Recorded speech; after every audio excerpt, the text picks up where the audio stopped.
The most dangerous person in the room isn't the one shouting commands, bragging about their achievements, or dominating the conversation. It's the one sitting in the corner, watching, listening, and saying absolutely nothing. Think about the last time you were in a heated meeting or a chaotic family dinner. Everyone is talking over each other. Voices act like battering rams trying to break down the opposition. People are interrupting, defending, explaining, and desperate to be heard. But then your eyes drift to that one person, the one who hasn't spoken a word for 20 minutes. They aren't looking at their phone. They're looking at you. They're looking at the group. Their face is a mask of calm, while everyone else is a storm of emotion. It's unnerving, isn't it? You start to project your own insecurities onto their silence. You wonder, what are they thinking? Do they think I'm stupid? Are they judging me? Do they know something I don't? You feel a sudden urge to explain yourself to them, to win them over, to fill that void with noise just to make the tension go away. That is the moment they have won. Here is a psychological truth that explains why this happens. It's a principle called information asymmetry. In any interaction, knowledge is power. When you talk, you are revealing your hand. You are broadcasting your beliefs, your triggers, your fears, and your strategies. You're giving away data freely. The silent person, however, is a black box. Our brains are evolutionarily hardwired to fear the unknown. A predator you can see is manageable. You can run or fight. But a predator hiding in the tall grass, the one you can't see, is the one that terrifies you. The silent person is the unrevealed threat. By withholding their words, they force your brain to go into overdrive, imagining their power to be greater than it actually is. They aren't just being quiet, they are harvesting information while you are depleting your supply. So why do most people refuse to tap into this power? Why do we stay stuck in the constant noise?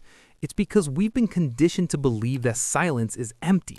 We treat conversation like a leaky boat. We think if we stop bailing out water with our words, we'll sink into irrelevance.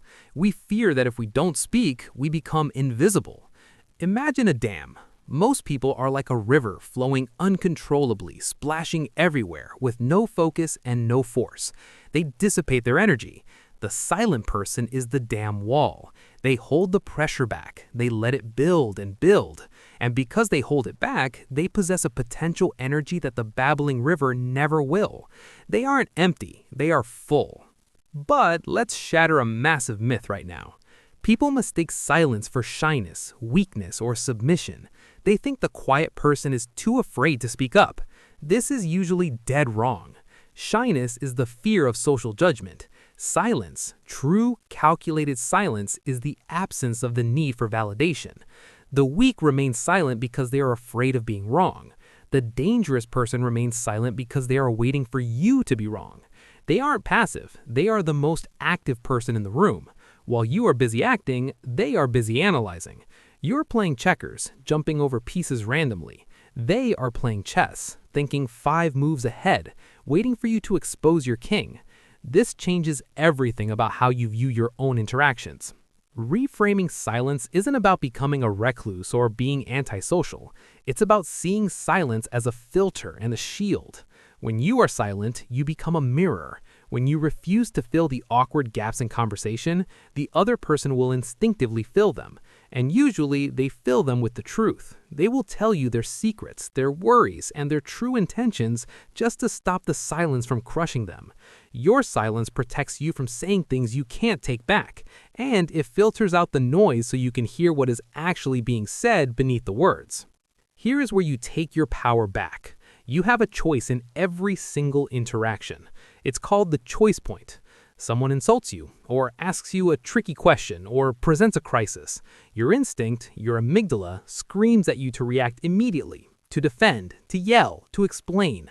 The dangerous person overrides that instinct. They choose the pause. That 3-second gap where you say nothing is louder than a scream. It signals that you are not rattled. It signals that you are not controlled by your emotions, but that you are the master of them. You need to adopt the mental model of the sniper versus the machine gunner. Most people interact like machine gunners. They spray words everywhere, hoping something hits the target, overheating their barrel, wasting ammunition, and making a mess. You are now the sniper. You wait, you breathe, you observe the wind, you take one shot. When you speak, it lands because you haven't diluted your message with filler. Your words have high value due to their scarcity. When the silent person finally speaks, the whole room stops to listen because they know it matters. Here is your challenge. I want you to try this experiment for the next 24 hours. I call it the Ghost Protocol. In your next 3 conversations, say 50% less than you want to. If there's an awkward silence, do not fix it. Let it hang there. Look the other person in the eye, count to 3 in your head, and just breathe. Watch how they squirm. Watch how they rush to please you. Watch how much more respect you command without raising your voice a single decibel. But be careful. Once you realize how much information people give away when you stop talking, you might never want to be the loud one again. But there is a second layer to this, a way to control the room not just with silence, but with the way you move your eyes and your hands while you're silent. It's a body language hack that signals absolute authority, and almost no one knows how to use it yet.